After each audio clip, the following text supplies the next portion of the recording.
up, guys, and welcome back to Skins in the Game, a 2-week hiatus. We already got some people in the chat. What up, Maddie? What up, Bod? Washington Command Center. Brett is in the house. In about 3 minutes, the legend goes live. I think she's talking about you. Wow, I'm getting a call right at the time of the show. Let me mute that. Yeah, I was going to say that's a very nice thing to say. gratifying, but Yeah, I wouldn't call myself a legend.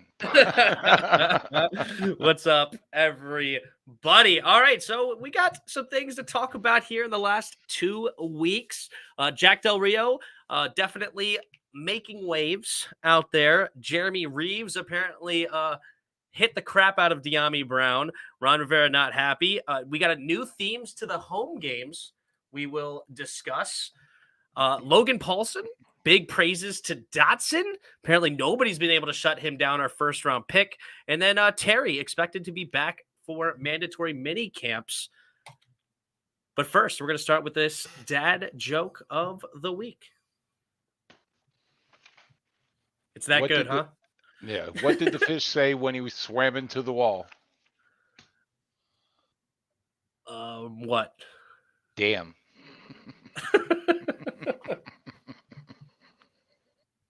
I get that one. I get that's good. That's good.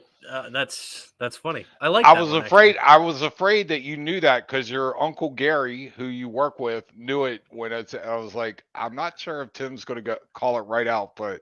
Anyway. I did not. I was not. I was thinking like for some reason like fishbowl or something. I don't know. Like I was trying to figure it out, but there you go. Well, thanks. All right. Thanks, Madison. By the way, I appreciate the sentiment. Yes, the legend J Dubs. Awesome. All right. Well, do you want me to go first with what do you got, or what do you got? You can go first. I always go first, so you go first. All right. So I was on a trip, obviously, for a week and a half, which was a lot of fun. We had a great time. We went to a wedding, and then we went to hang out with some friends. Then we how many thousands of miles did you drive? Yeah, we drove over 3,000 miles on our car in a week and a half, probably like 55 total hours. I think I estimated it with at least the long stints of drive. So a lot of time in a vehicle, but hey, the Prius held up. And as far as it was actually a great travel vehicle. We put the seats down. We got Ruby's dog bed in the back, some pillows. So like we would alternate who drove, and you could actually lay out and sleep in the back. So it was. So is this a hybrid? Yeah. Yeah. Getting like 40, 45 miles. No, there's no charging in a hybrid. It's all gas, but it allows you to not constantly use gas. So you get better gas mileage is basically how it works. So you don't have to charge it then. Mm-mm. No charge.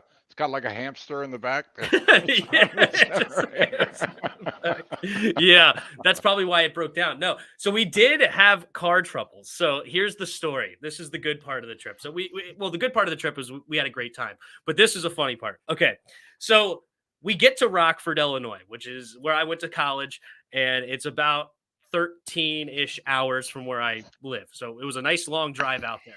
Well, before we left, my wife was supposed to stop by the Valvoline and get the oil changed, but she didn't. So I was like, all right, that's fine. No big deal. We had plenty of oil. Like we still had like 500 miles until we needed to get it changed, but let's stop at the oil change place I used to go when I was at college. So we get our oil changed. We then leave the oil change place, and we don't get a half mile up the road, and my car is not taking gas.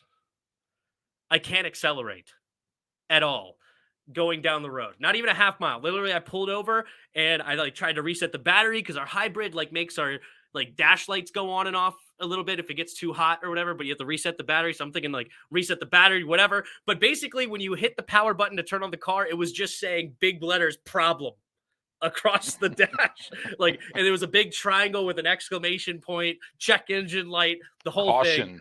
Yeah, it was not good. Yeah, hashtag take command of my vehicle is what I was trying to say to Jesus. He wasn't doing it.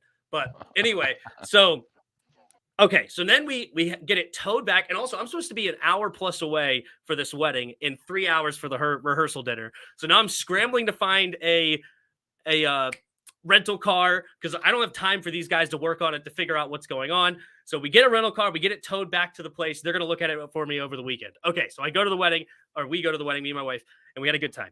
Well, I met this guy that was a dealer, not a dealer, a mechanic, and he was telling me he doesn't think it's the hybrid. He was this, but he didn't know exactly for sure. So, but when I called the Grease Monkey, they did a bunch of the things he said that we should try, didn't work. So he says it's the hybrid battery. So I get the hybrid battery changed or replaced, doesn't work. Didn't fix the problem. So I called the guy I met at the wedding on Memorial Day. This is Monday at Memorial Day. Call him up. He comes out as a great person, comes out, drives over an hour to me, starts messing with my car, doing this, checking the fuses, checking the battery, checking the air filter, doing this, doing that. And he's like, let me check this mass airflow sensor. Mass airflow sensor. I've had one of Unscrews it. those died. Yep. Well, he takes it out and he looks at it. He's like, I've never seen that before. And he just pours it onto his hand, and a little tiny leaf, I'm talking the size of an ant, comes out of this airflow sensor. He then cleans it with literally a bottle called Mass Airflow Sensor Cleaner. That's what it said across the thing. He had a bottle of it, thank God, right? Cleans it, plugs it back in, and we're driving around the parking lot. About $2,000 later with the battery replacement and the rental car fees, and I paid him $240 to come out and fix it. $2,000 later, we found the leaf that nearly took out the Prius. Right. It's so funny that in the 1980s, I had a car that I would hit the gas and it would do nothing. And I brought it in. It was the mass air sensor, and they replaced it. Now, back in the 80s, it was like $120, which I thought was a lot in 1980. But they're like the mass flow air sensor or mass air sensor, whatever. And so it's so funny that you got bit by the same thing. Yeah, and it had to have been when I got my oil changed, when he took out my air filter to show me to get it replaced. And I was like, I don't want it replaced. I'll replace it at home. I'm not paying you to do it. It's a simple fix. If you don't replace your own air filter, just order it on Amazon. Do it yourself. It's super easy. It's just a little clip. Plug it back in. You don't have to pay them $20 to do it. Anyway, when he took that out to show me it, a little tiny leaf must have got in there. Wow. And nearly shut down the whole trip. Because, like, if I didn't get it fixed on Memorial Day, Mount Rushmore was out.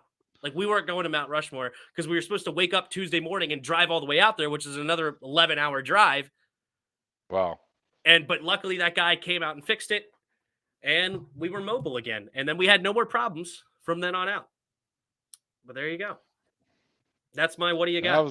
That was a hell of a what do you got? So, all right, I got a 3-part what do you got? Okay.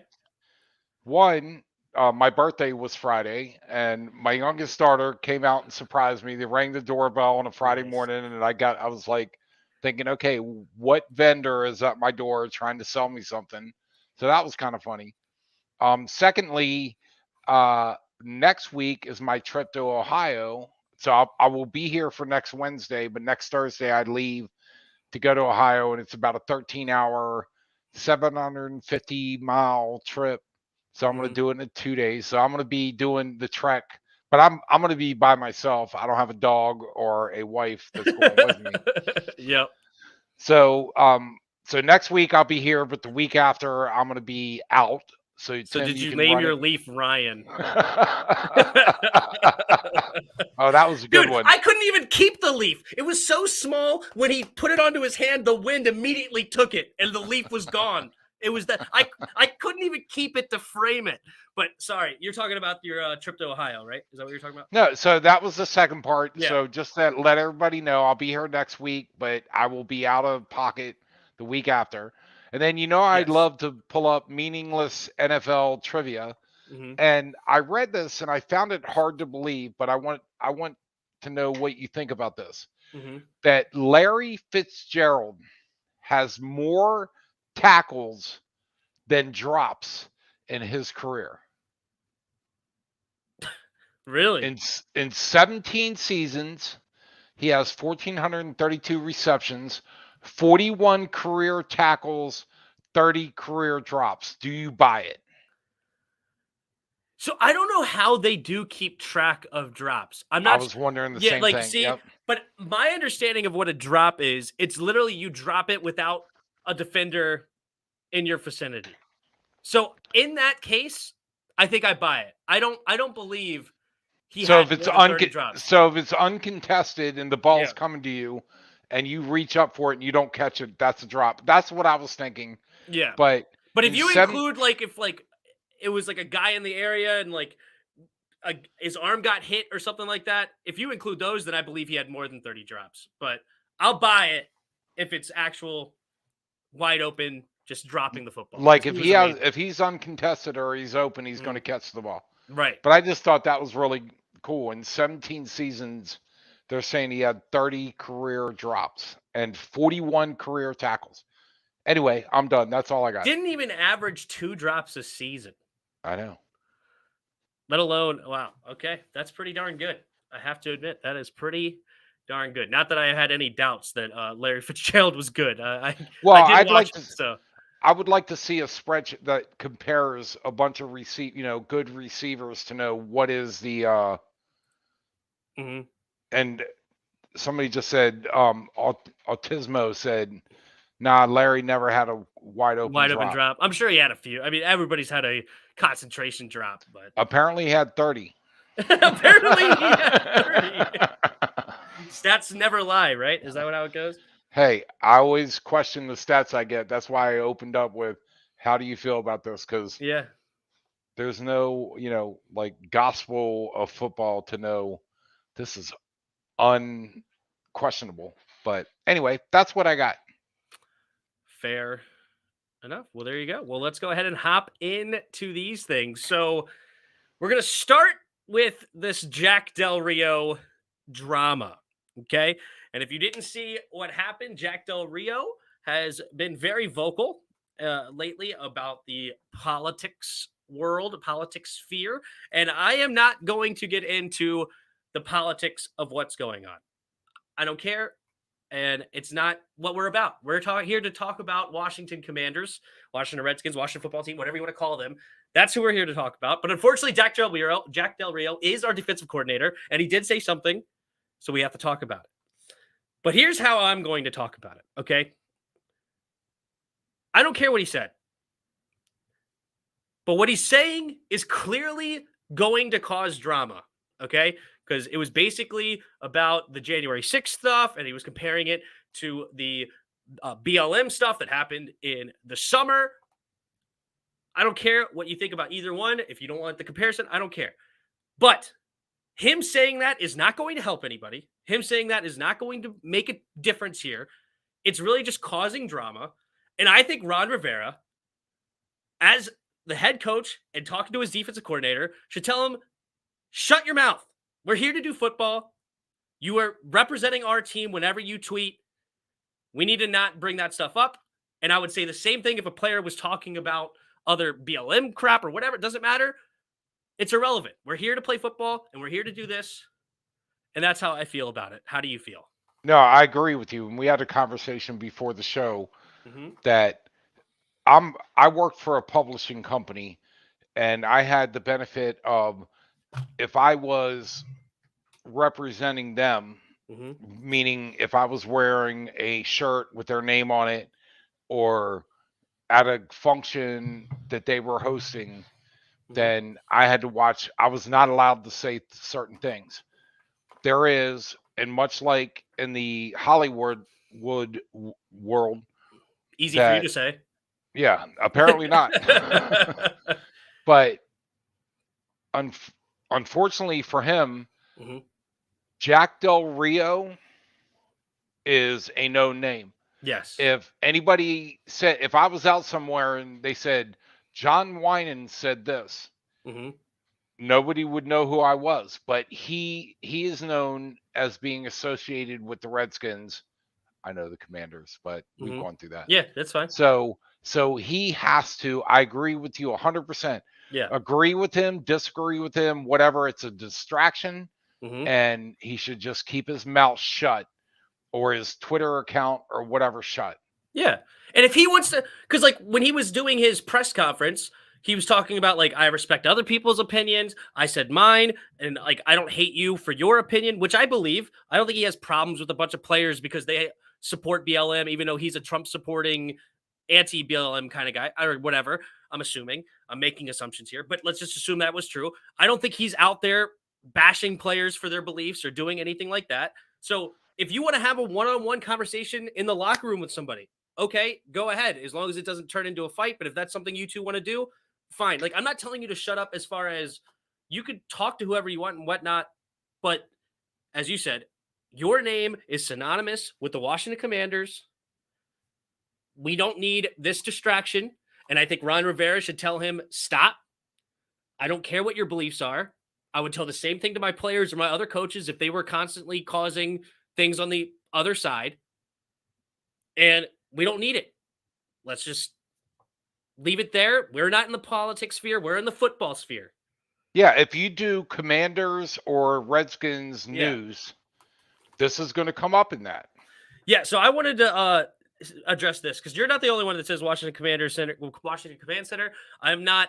So I'm not picking on you specifically because it was funny because I believe Louis T said the same thing, but the opposite, where, oh, Jack Del Rio could say whatever he wants and then people need to shut up and not say anything. But then if a black man says something and then they need to shut up and play basketball or whatever, right? To me, that is you looking for what you want to hear. Because there's people on both sides. When LeBron says something, there are people that praise him. Thank you for speaking up. I appreciate it, which is why he keeps doing it, right? And then there's people that completely bash him. Same thing with Jack Del Rio. Everyone in the sports sphere, in the media, finds me somebody in the sports media that is agreeing with him.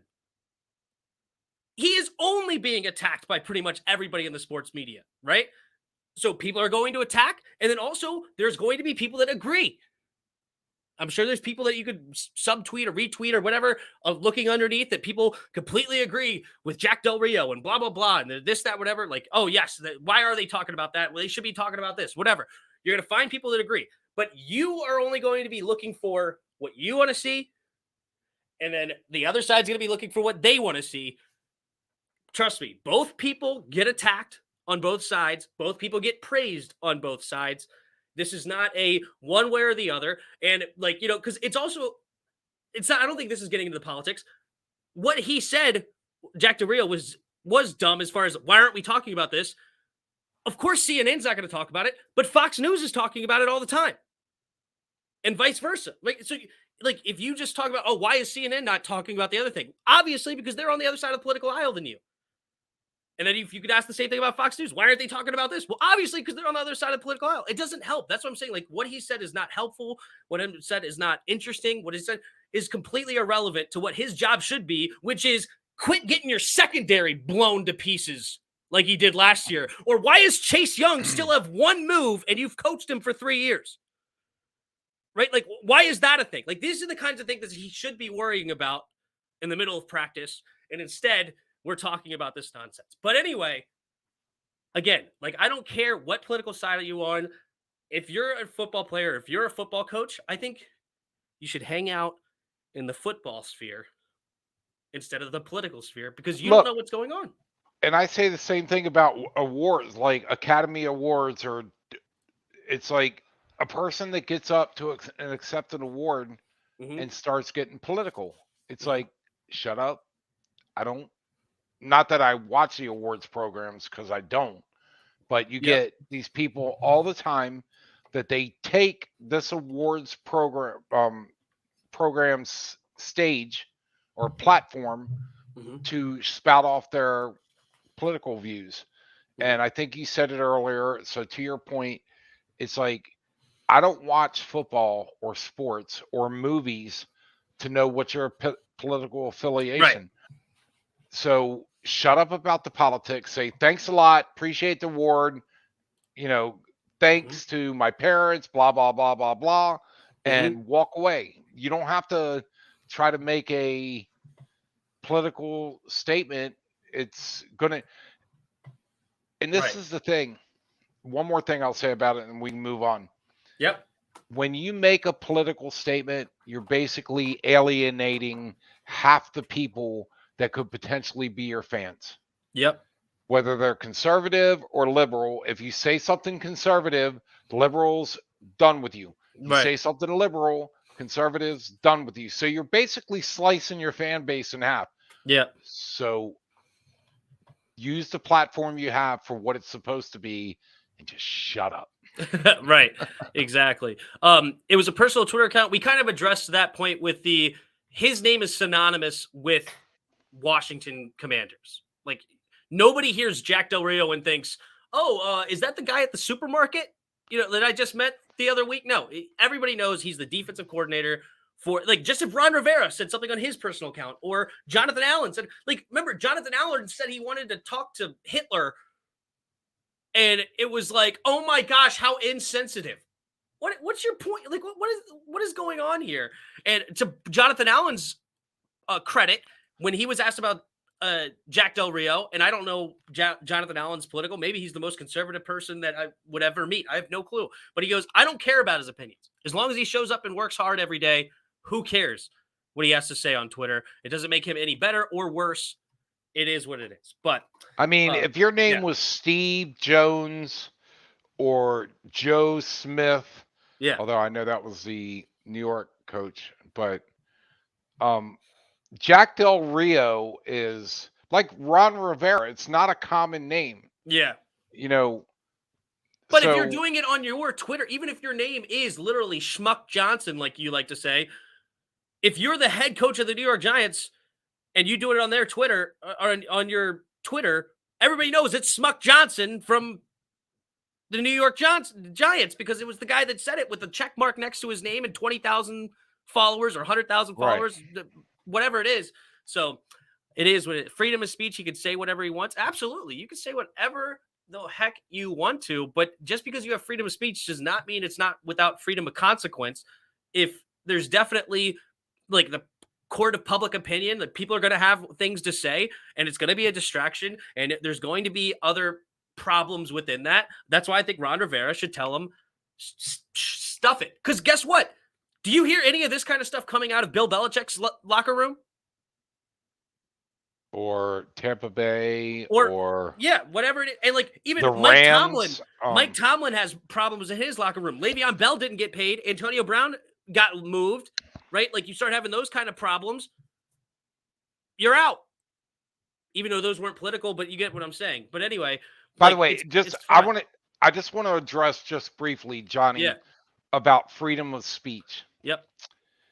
You have the freedom to say whatever you want. Mm-hmm. But if you're associated with a team or the NFL, you're no longer dealing with your personal freedom. You are dealing with a platform that they have given you, and you cannot use that business platform or professional platform to give your personal views. Yeah, just to say whatever you want, right? Like the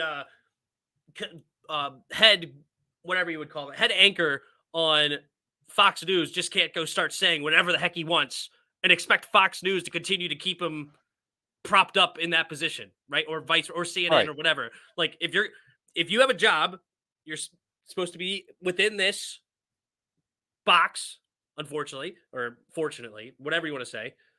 And it is what it is. It's just the world we live in. Well, and I'm going to just use this very briefly, because I don't want to go down this road. But it was the same thing with Colin Kaepernick and kneeling.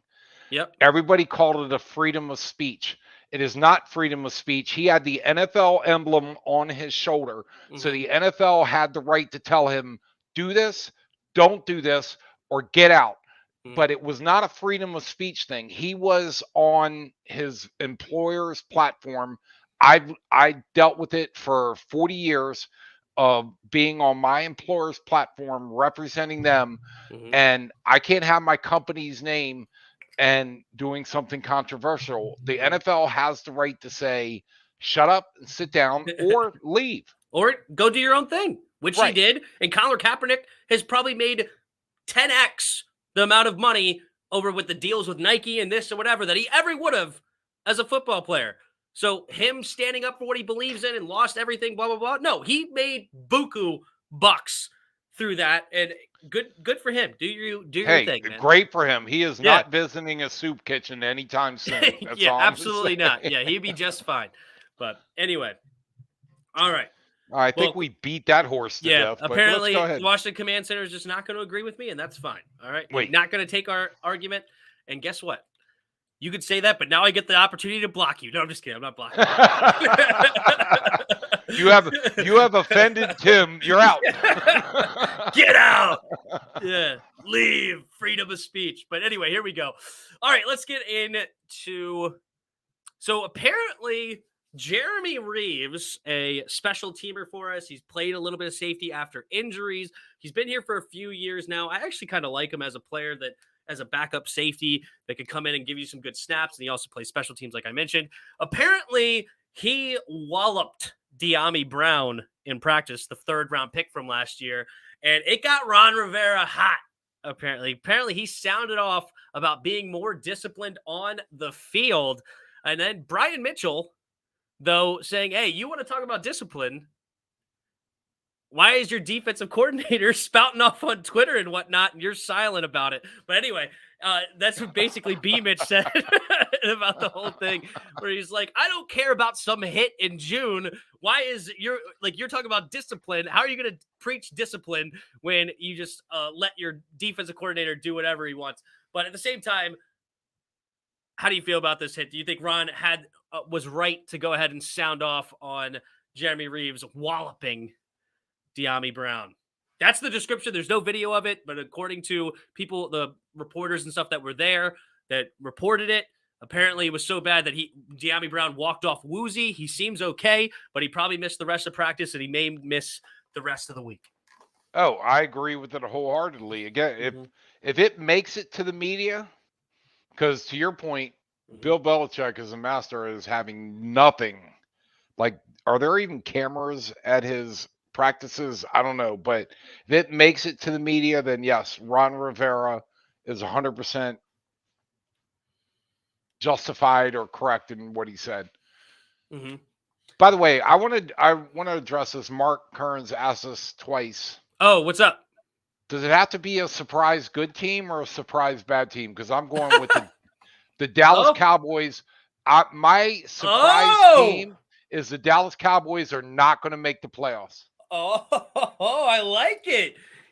Interesting, because I'm pretty sure he was taking it the opposite direction of who's the surprise team. But I like it. Who's the surprise team that's going to fail? Because I told him the other day that it was Jacksonville for me that was the surprise good team. But I didn't think about the surprise bad team. Let's see. Do I have a surprise bad team?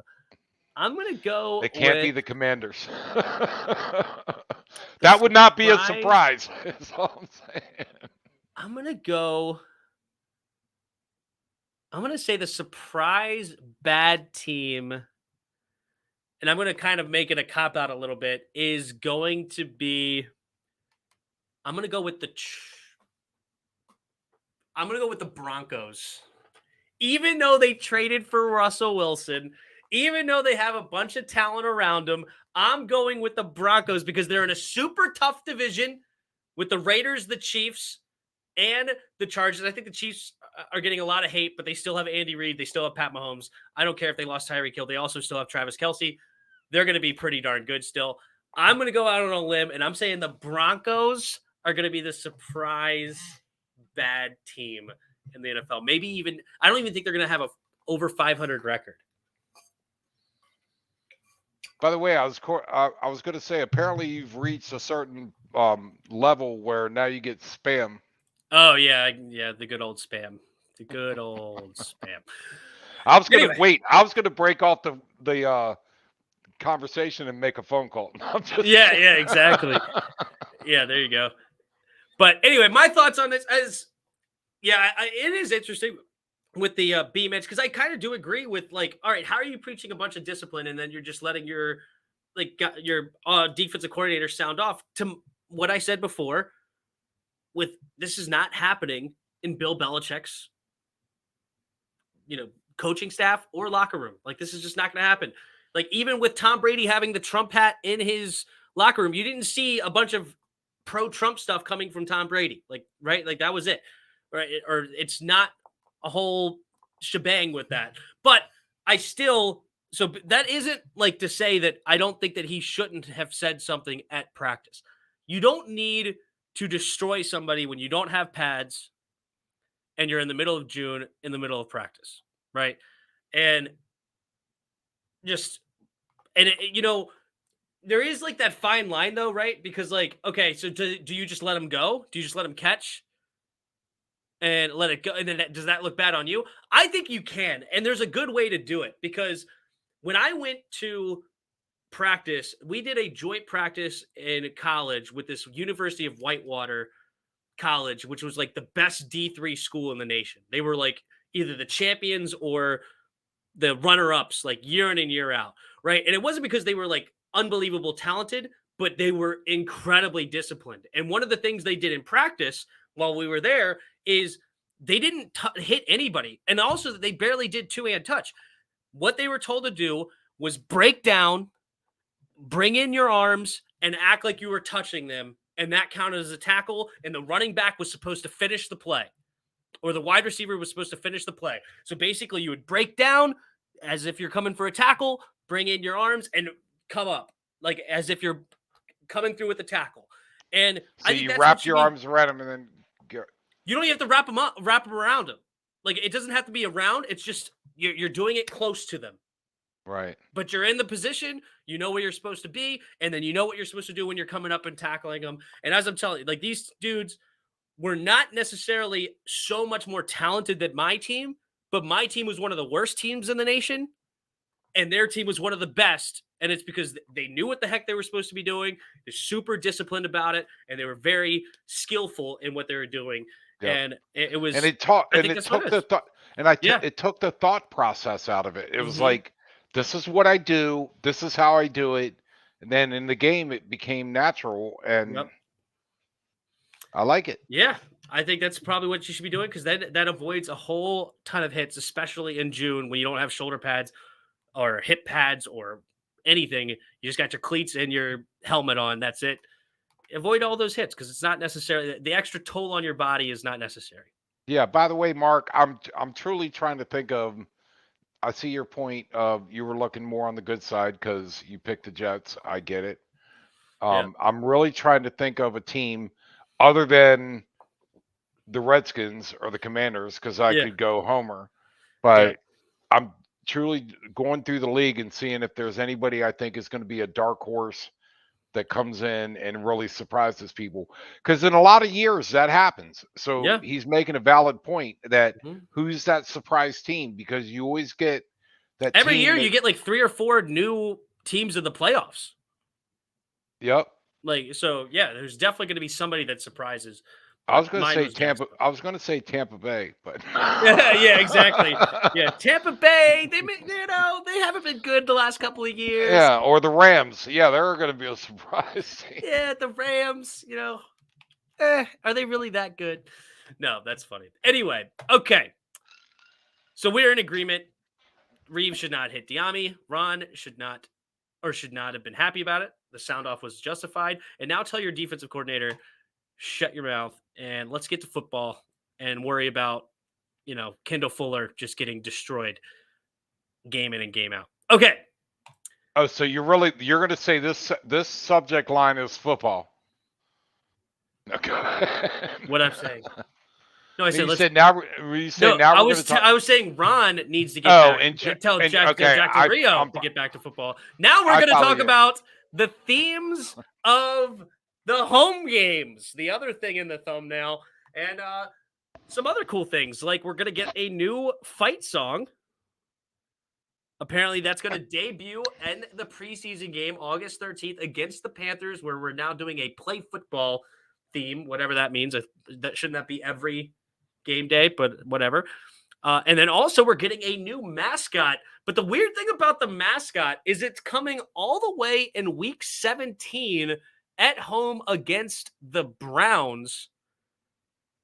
Do you find that weird that we're waiting all the way till like we're getting the fight song here at August 13th, but now we're not getting a mascot until the end of the season? Like what isn't that weird? Yeah, you know what?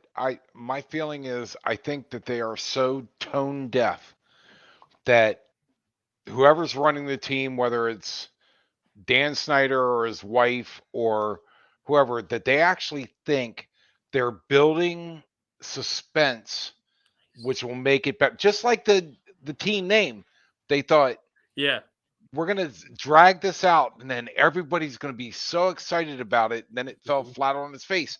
And I'm afraid this is going to do the same thing. But they still think that, I mean, do you believe they don't already know it? No, of course they've decided it. Okay, so yeah, you're not so announcing it.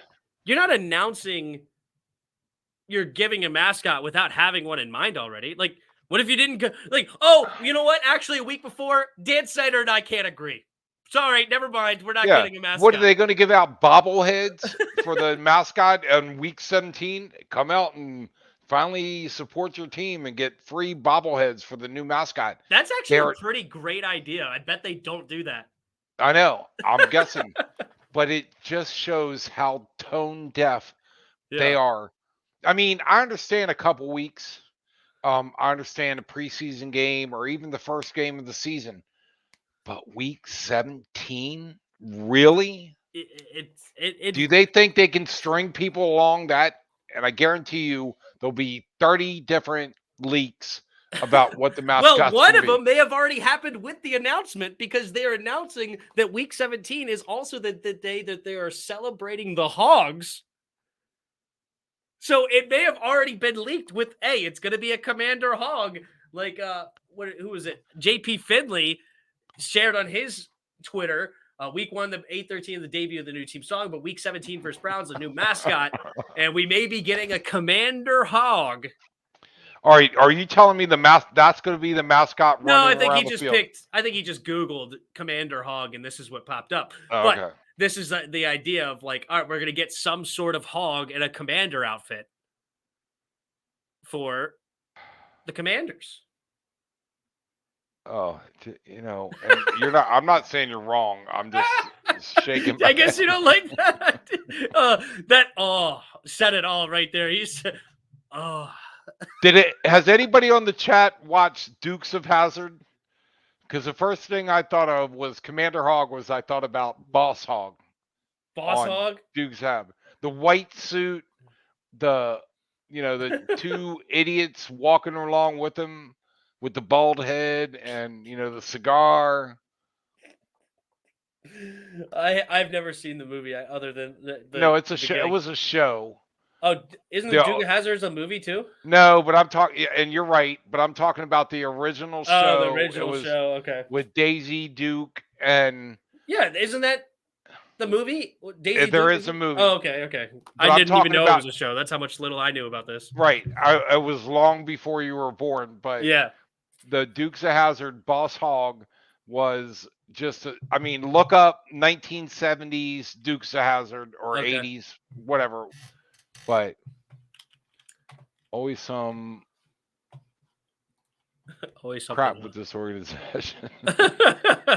Judas, you are correct. That movie was a remake. Fair enough. I mean, even that was old though. Didn't Dukes of Hazzard the movie come out in like the 90s? Probably. Or something like that. Right. So even that's like, I was a young kid when that came out, I believe anyway. But by the way, last night I watched Ready Player One. Have you seen this movie? Ready Player One.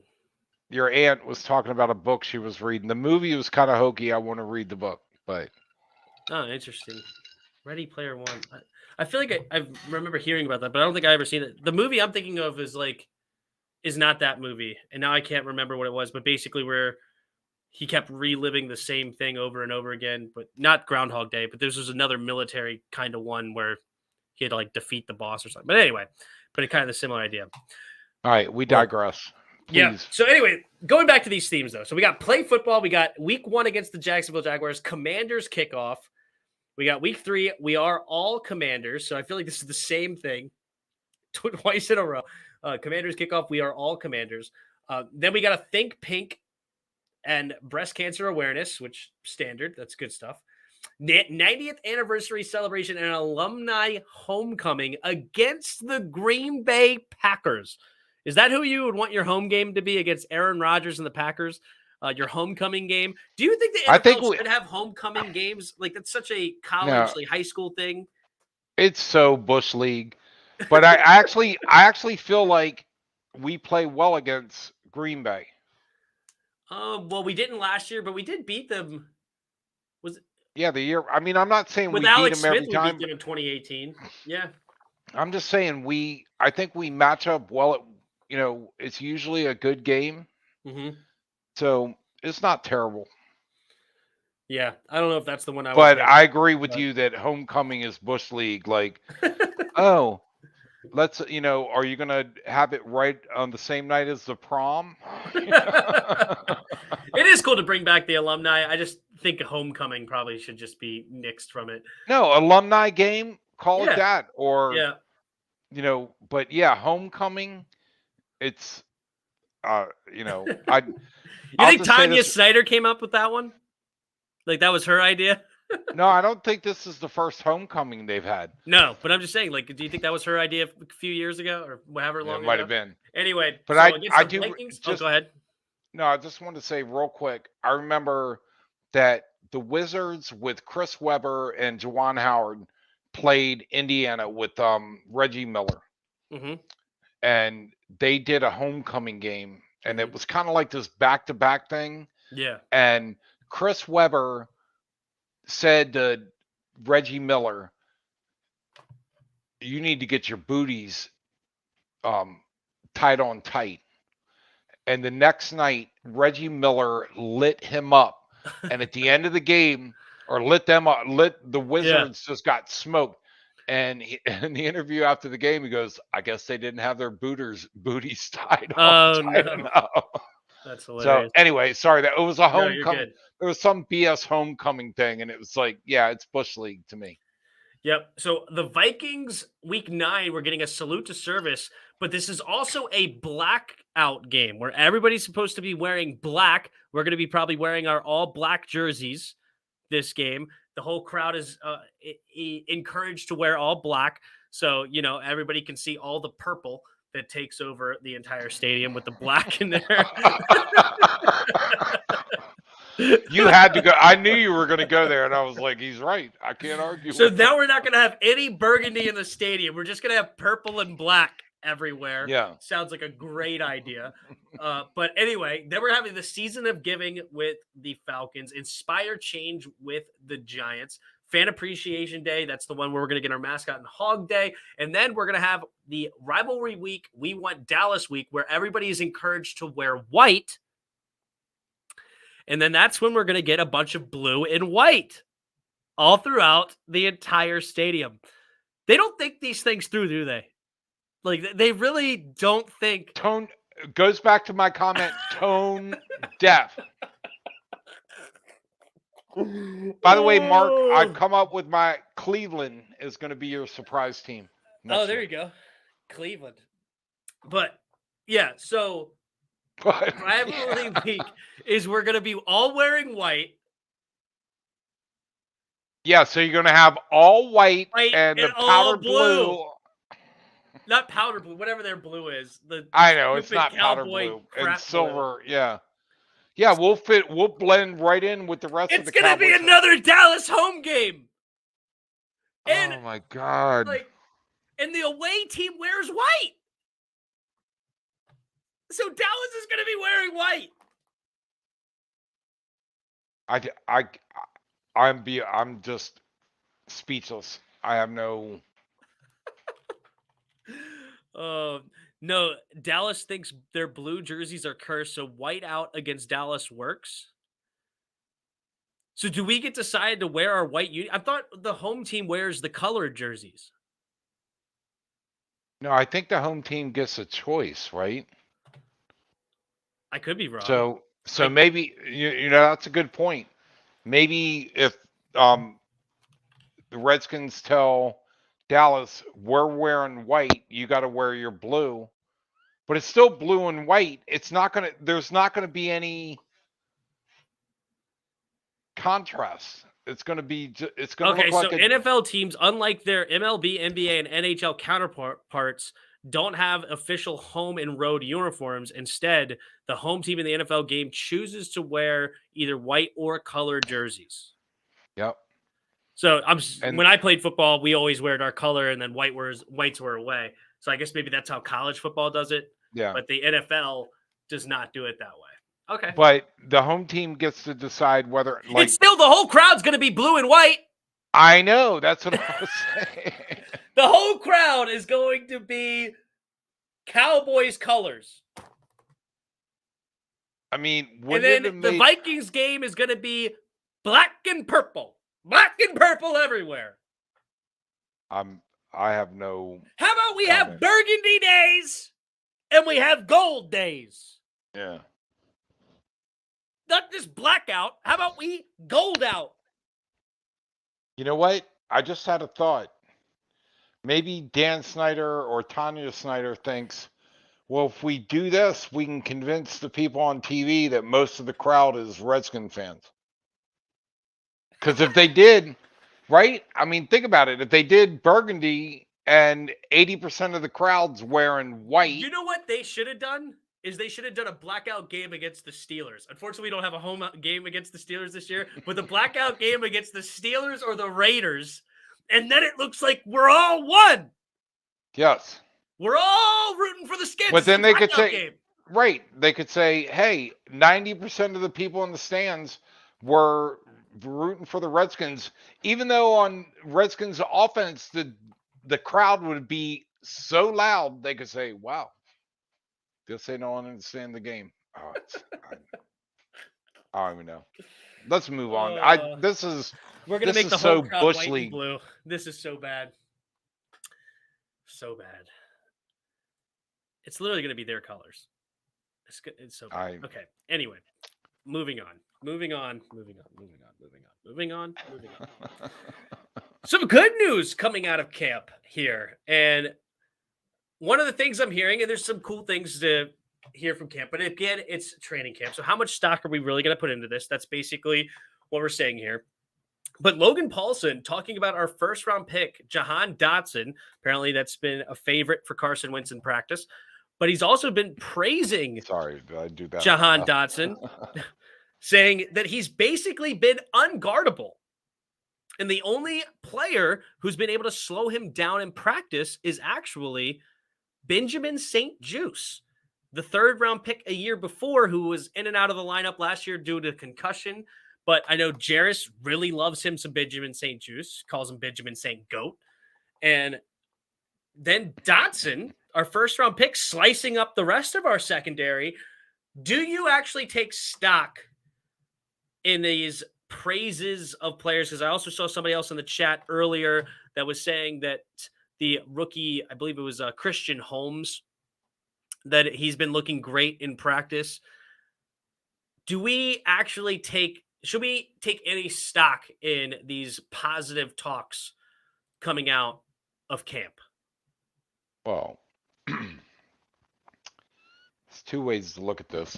Mm-hmm. Excuse me. On the one hand, we got the greatest wide receiver ever slicing up the greatest secondary ever, and no one can cover him. And the other extreme is we have a decent to good wide receiver that is playing against a Redskins team that has an average secondary, and he's slicing them up. So, and again, we talked about this before the show. So is this what you're saying? That's exactly right. That's the one extreme. Mm-hmm. It means either our corners are trash or he's a great player. And I think it's somewhere in between. Mm-hmm. But we heard the same thing about Diami last year. Yeah, Diami looking great in minicamp or whatever. Yeah. Yeah, and so what does it mean? I mean, it's kind of like, hey, Tim looked great in basketball playing against me. And it's like, or you played against your buddy that's 6'5". Yeah. I mean, there's two different. If you look great playing against him, it'd be like, man, Tim's got game. Yeah. You look great playing against me, it'd be like, well, yeah, he's The an guy old can't guy. move. Yeah, he's an old guy that can't move. Yeah. Speaking of which, my 6'5" buddy absolutely put me to shame on the basketball court. I'm a shell of myself. It's actually embarrassing. I used to actually be pretty decent at basketball. I am pathetic at basketball now. Just he's playing with me. We're playing two ball with basically a bunch of 3-pointers. He's just watching me run around the gym chasing my ball down the whole time, and he's just like, "Oh, is it my turn?" Bang, knockdown. Like it's embarrassing. But anyway, but no, to your point, back to this exactly. Like, is it a positive on Dotson, or is it actually a negative on the secondary, or is it neither? And you got the veterans working on things that they need work in, and that allows Dotson to look tremendous because Will Jack is actually working on something that he's not good at, and like he's trying to practice it, and that makes him Yeah. look great. And also, that's a good idea. I would hope that maybe even Jack Del Rio or Ron Rivera even tells them that, because that gives Jahan a little bit of confidence, but it also allows you to work on something that you need work on. So to answer my own question, though, I don't take any stock in this. I really don't Well, care at all. It's June 8th. You could like think about even like preseason last year. If you go based off preseason, like Jamar Chase was the biggest bust ever at pick number 5 because he couldn't catch a football in preseason. And then he has the best rookie season of all time coming from a receiver afterwards, right? Like it's practice on June 8th. Who in the world cares? Or June 7th or whatever. Who well, cares and at I this want to point? add, and you're exactly right, Yeah. 100%. I want to add one more angle to this. What media coverage decides that it's good to ask Logan Paulson, what do you think of the rookie wide receiver? Because that's where it, Well, right? well, Logan Paulson is actually starting to make a name for himself as somebody that breaks down the film. He's on the Washington Command Center with Julie Donaldson. That like his job is to So break down the film. He's the old tight end that we used to have. So it's actually his job to dissect the practices and tell people what's going on. Like he's like the Chris Cooley I'm nowadays. sorry. I was thinking our tight end that was injured last year. What is um that they're Oh, Logan hoping? Thomas.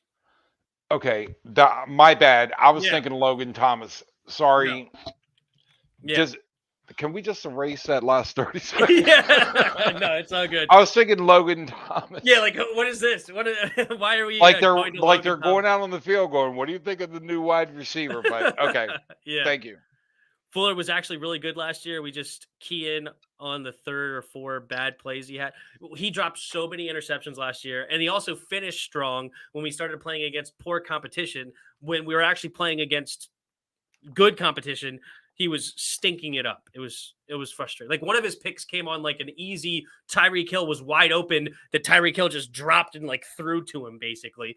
Like he was extremely frustrating last year. Kendall was not great. Like I can come up with a few plays that off the top of my head, but if you go watch the first 10 games of the season, it's a whole different beast than it was the last 5 when he's going against Jalen Hurts twice, uh, Jake Fromm for the Giants, or like the end of the year was not nearly as competitive By as the way, the I'm beginning of the willing to year. give Jack Del Rio one more year. And if he doesn't turn this crap around, Mm-hmm. I would be willing to go back to Jim Haslett. Jim Haslett. Oh, the zero blitz. You're gonna beat me. I loved his attitude of the, you know what? I'm gonna make you beat me. I'm gonna send everything. I'm gonna play aggressively. If you beat me deep, so be it. But I'm going to be up your rear end as often as I can. And it seems like Jack Del Rio's like, oh, I don't want to get deep. Oh my God, I'm not sure what's. Oh, It's he like, puts his corners 10, 12 yards back, and it doesn't matter what the down and distance is. It could be 3rd and 3, and Kendall Fuller and William Jackson are lined up 8 yards behind the. I'm like, what are we doing? right. And how many Stop! times, Tim, how many Yeah. times in text messages have we screamed at each other, where is the blitz? Oh, it's It's non-existent. third and 17. They're rushing 3. and then they get 18. Right. Because whoever the quarterback is could just stand in there for 12 seconds and find That's the why open I was dude. thinking Yeah. Jim Haslett. I know Greg Williams Yeah. would have done the same thing. But look, he lived and died by the blitz. It's like when if he had him 3rd and 17, there's no way he would send any less than 7. And like, I'm going to overwhelm you. If you can get 18 yards with me overwhelming you, God bless you. But Jack Del Rio is like, well, let's just make sure they don't get a touchdown here. It's 3rd and 17, so line up at like 25 yards down the field and let's rush 3 and we'll play zone and we'll give the quarterback like 15 seconds to throw the ball. Oh my God, it's frustrating. Yep. So anyway, I'm off my soapbox. Go ahead, move along.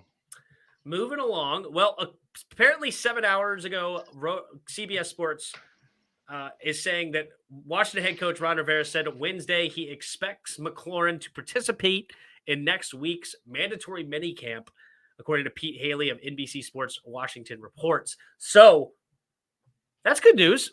Terry McLaurin may be back in the locker room.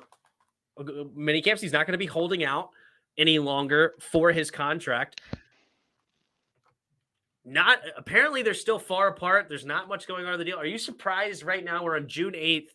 We got the money cleared from the safety, Landon Collins. Landon Collins' money is back on the book, so we can sign him, Terry McLaurin, and give him a good size signing bonus. Signing bonus is divided up between all the years of the contract. So if you have 5 years and it's $20 million contract or $20 million signing bonus, 4 years goes each year. So it would be, and it starts immediate. Are you surprised right now that they're this far apart? And do you think they're going to figure it out before training camp? I want to know who his agent is. Who his agent? Because, right. I mean, yeah. I think I'm not surprised, and I don't blame Terry for it because he's a hot commodity right now. And if he signs something now, then next year he may be looking at something substantially bigger that he's going, why didn't I do that? Now, I will go back to which I've told you before is that if you can make $20 million a year playing football, you should take it and run. But I get it. If I had $20 million a year for 5 years, I'd be like, thank you. I don't care what anybody else says, but they're going to get everything they can. And I'm afraid and I'm not saying this in a way that I don't think he wants to play for the Redskins, but it's similar to Kirk Cousins where he thought I can get more if I wait. Mm-hmm. So I'm not surprised at all. I mean, by the time next year hits, is it going to be $30 million a year for a good receiver? I don't know. I mean, 3 years ago, 4 years ago, 20 million was a prime quarterback, or 25 million was a prime quarterback. Now it's 50 million for a quarterback and 30 million for a receiver. So why would you agree to anything right now? Because you don't know what's going to happen, and it keeps going up. That's my opinion. But don't blame them. Get what you can. Right. Yeah, I was just looking to see who else this guy represents. He doesn't actually represent like that many like big players or anything. We got Shaquille Griffin, the corner for Jacksonville, Pat Ricard, the fullback for the Ravens, Sheldon Rankins for the Jets, DeAndre Carter, he represented. Oh, Jeremy Chin's a pretty good one. But so help me out here. What is the average? Baker. Go ahead. Hey, buddy. So what is the average? And I don't want to say average, but what is the average of the upper echelon receivers this year? 25? Yeah, that's what what's his name? AJ Brown got from the Eagles.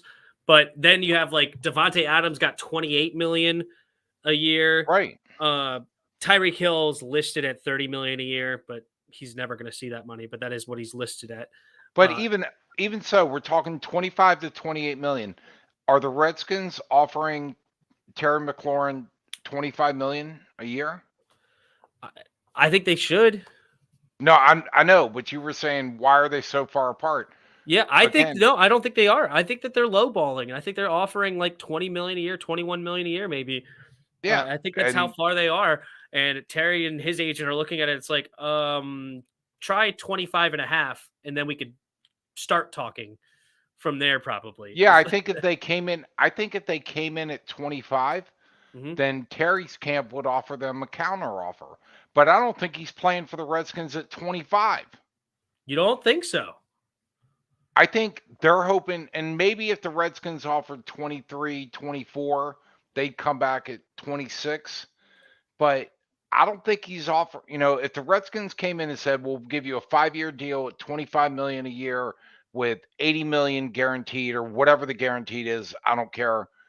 I think they'd come back with a counter and they'd want closer to 28. Just my opinion. I don't know. Could you? I don't want to pay him 28. Sorry, Terry. Love you, No, Terry. I'm I not paying you know. 28. I'll pay you 25, but I'm not paying you 28. Exactly. And this is why I brought up Kirk Cousins. Like him or hate him or whatever, you didn't want to pay him 28 million a year. Yo, Cooper Kupp just agreed on a 3-year extension. What is it? Kupp is set to make 110 million over the next 5 seasons. The $80 million extension includes $75 million guaranteed. So in 3 years, he's making $80 million an extension, $75 million guaranteed. So that puts him at 28 would be 80. So just under 27. You're the math major. Just under 27 million a year. So 26.667 $1 million a year.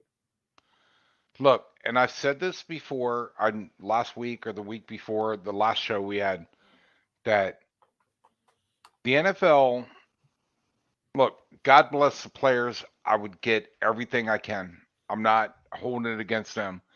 But I believe, my personal belief is the bottom's going to drop out eventually. Yeah.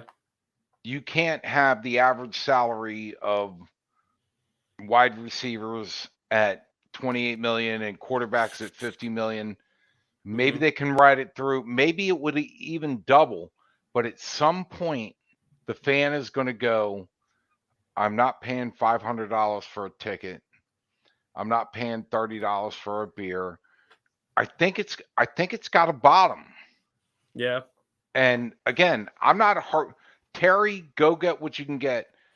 Every quarterback out there, get what you get get what you can get as long as it's available. But the bottom's going to drop out eventually. Yeah, I disagree though. I understand that you want to get as much as you want or as much as you possibly can, but I don't know. My goal would be I want to win. And the best way to win is to not gouge the team. Tom Brady. Yeah. Is what he has done for years. Tom Brady has made plenty of money. I mean, the people be like, oh, he has a multi-million-dollar wife. I don't care if he didn't have a multi-million-dollar wife. His wife could be broke. He's made $300 million just in contracts from the NFL. And he's a 7-time Super Bowl winner, been to 10 Super Bowls in his career. He's won on both sides of the conferences. By the way, I'd love to try to live on that. Can you? Yeah. Let me try. Let me figure it out. Yeah, let me try really hard. I would have to work the numbers. But like Terry, even let's say you did get a $21 million a year contract, right? And that's way underpaid. Is your life really going to be different if you made $105 million over 5 years compared to $125 million over 5 years? Does that really change your life to any serious extent? Especially when you consider $21 million a year, I'm just making up numbers, right? But $21 million a year could increase your chances of becoming a Super Bowl champion that would actually change your life. Because then you get marketing. Yeah, sponsors. Sponsors. Thank you. But yeah, like that kind of stuff would actually change your life. Like, who's going to, like, right now, like, you could look at, I don't know, who's like whose life has changed more, I guess, Tom Brady or Aaron Rodgers? When Aaron Rodgers was like the best thing ever, right? But yet now he only has one Super Bowl appearance when he was gouging his team for as much money as possible. And then Tom Brady didn't. And they may have made similar numbers, but one has 700 or 7 Super Bowls rather. And I just think it's short-sighted to just absolutely get as much as possible out there, because yes, you are going to make some more money in the short term, but you're lessening your chances to really make a name for yourself, in my opinion. But well, and that's where it unfortunately, I is. think a lot of people don't care about that. Yeah, And I don't know. one That's other just where thought I'm that at. crossed my mind, I'm not sure about if it's even relevant, is, I think of the term posse, but how many people are like, maybe Tom Brady doesn't have a lot of people behind him that he has to support. Maybe Aaron Rodgers or a number of other players out there have, you know, 30 or 40 people that they're hoping to be able to finance with what they make. So maybe that's a driving force. I don't know, but Even maybe then, that's a though, driving. like, okay, so you have 40 people, which obviously I think would be a whole lot of people if you're financially supporting those people. Because I'd be looking at most of those people being like, "Yo, go get yourself a job Well, and I know, but and finance it yourself." But my like, okay, immediate family. Wait, yeah, hold on. My yeah, immediate family is over 40 people, so I'm just saying. yeah, and but I'm just saying that is a lot. But yeah, your immediate family is over 40 people, but you get what I don't know. But anyway, No, fine, no. whatever it is. Please Yeah. continue your So, thought. I get it. I get what you're saying. but even if you did, if you had $100 million, you really can't. You really can't support 40 people, like, with $100 million. No, I'd like to think I could. I'd like to think I could support 80 people or 1,000 people with that much money. I don't know. Like, Well, and it's crazy. maybe I went down the wrong road with that. Maybe it's just a matter of um vanity, or what's the word I'm looking for, where it's like, oh, you Selfishness. got, or no, it's like you got paid 20 million a year. I got paid 25. Then the next guy comes along and says, "Oh, I'm better than you. I got paid 30." Then the other guy comes back and renegotiates and says, "Oh, you got 30. I'm going to get 35." And then it goes to 40, Perfect. and Yep. And then Tom Brady comes in with 20 million a year with 7 rings on his finger and says, "Hey, how you doing?" He waves at you with 5 rings on in one hand, and then he gives you the peace sign with the other. the sad part is, I think unfortunately a vast majority of NFL players Don't care about don't winning. really care. Yeah, they don't care about winning. One-upsmanship. Washington Command Center, you nailed it. That's it. One-upsmanship. You Yeah. got 10, I'll get 15. And again, and I don't know, 5, 10 years from now, let's speculate. So the top quarterback is making 55 million a year. Uh, Mahomes, is he top yeah. still? Yeah, I think he is. Yeah. Okay, so 10 years from now, Mhm.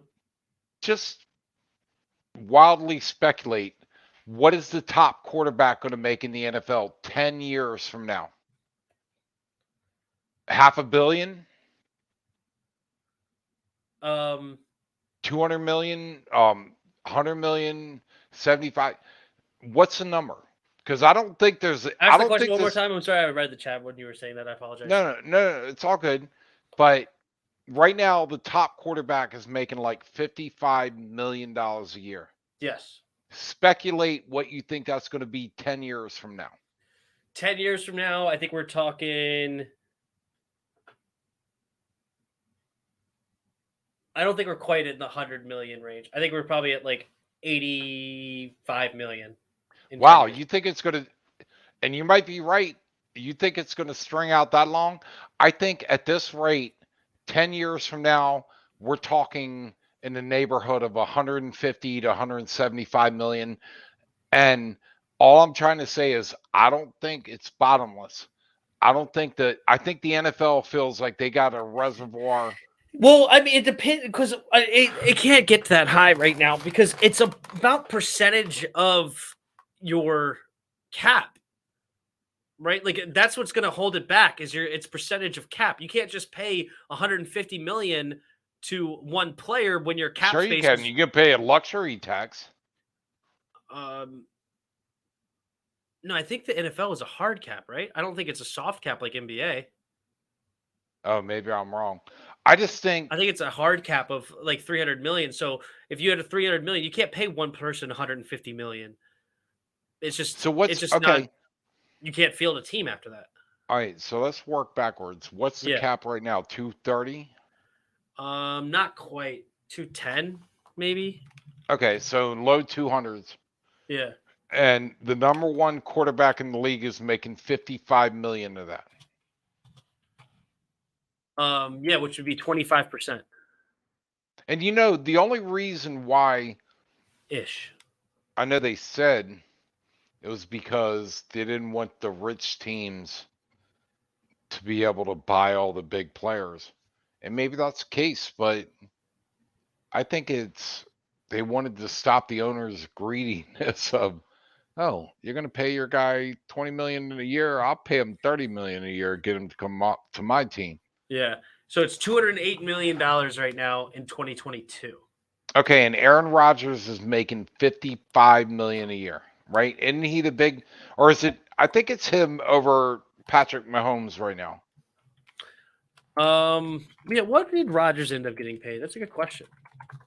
I want to say it was 55, but I could be off. It's 50, just over 50.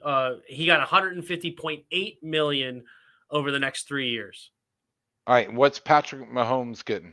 He got 471 million for a 10-year extension that with incentives could get up to 501. Is this not crazy? It is crazy. I mean, and again, I'm not like hating Patrick or Aaron Rodgers, although I hate Aaron Rodgers because he's a hole. But I'm not hating any of these guys. Go and get what you can get, but people are paying them. Yeah. But I also think of like, I don't know, it's interesting because obviously the NFL makes way more money than like MLB or any of the other sports. So they have more money to pay out, that's for sure. It's just a matter of it's the cap number. Like that's what's going to hold it back. See if you can do the search. The English Soccer League, or what do they call it? Oh, the Premier League? Premier League. What's the highest salary in the Premier League right now? I'm just going to look up highest paid soccer player.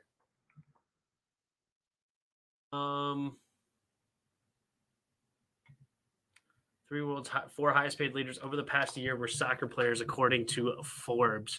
Oh yeah, I guarantee the Premier League. Messier, yeah. Not Messier, Lionel Messi. Oh, sorry, I'm thinking. What's his? You want to take a guess? Salary? 80 million. Higher. Yeah, it's over 100. Uh-huh. Yeah, because the Premier League makes a lot more money than the NFL. $130 million income. Yep. And Cristiano Ronaldo. Yeah. The Ronaldo made $115 million annually. And they're on a team that has like 15 players. Neymar made $95 million. But they're again. I think what's the average soccer team size? It's like 15. Oh wait. Hold on. That was his salary, including off-field stuff. On-field was $75 million. Oh, is that all? God, I feel sorry for him. Where's his charity? I want to donate to his charity. Oh, that's hilarious. Oh wait, he's not even the highest on-field. Oh, there's a boxer. Canelo Alvarez on field or whatever, on mat, whatever you want to say, made $85 million annual income. Well, the other thing I wanted to say, though, is in the Premier Soccer League, I would love to know what the average attendance is in these fields, because I think it's upwards of 100,000 people. Oh, it's huge. Yeah, they're massive stadiums over there. Massive for sure. But anyway, all right. Well, I hope Terry gets paid because I want him to be here long term. We're definitely well over our hour, but it was a lot of fun. But not at 28. I love the debate right now going on between Peter and Mark. They're going at it of will Jets be the actual surprise team? And then somehow we're comparing Mike White to Joe Burrow, which is hilarious.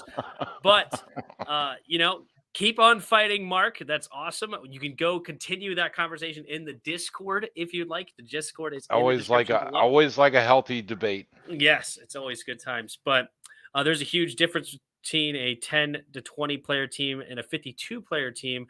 And to the NBA and baseball play, what 7 to 9 as many games? Yeah, way more games than 7 to 9. Oh, 7 to 9x the game. I see what you're saying. Okay, that makes more sense. And then MLB plays like 10x the games or something like that. So yeah, it's definitely it's a big difference when you have a lot less people to pay. There's no doubt about that. But I don't know. It's going to get interesting. We'll see how Terry gets paid. I still am in the camp that he is going to get paid. It's going to be later in July, like July 24th. That's my guess. What's your number? 25.2 a year. So that for 4 years. So it'll get just over $100 million and 77 of it will be guaranteed. Okay. Maybe 83. It'll be 77 or 83. You all heard on this. That number. Yep. All Just right. over 100 million. That's my guess.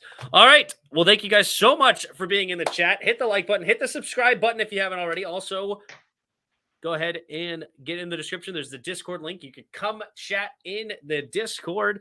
And if you'd like to also donate to the channel, you could donate with the donation links below, or you could also hit the super thanks button, or you become a member of the channel for $1 a month. You could help the channel that way if you'd like to become the first member of the channel.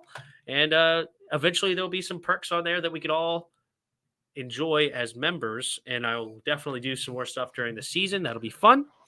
But any last things you want to say? Go. I just want to say, if anybody wants to pay me $28 million a year to do this, I'm in. If somebody wants to pay me $28,000 a year to do this, I'm in. Hey, thanks everybody for hanging out. Great as always. Great chat. Love it. It was fun. And we will see you next time. And until next time, see you!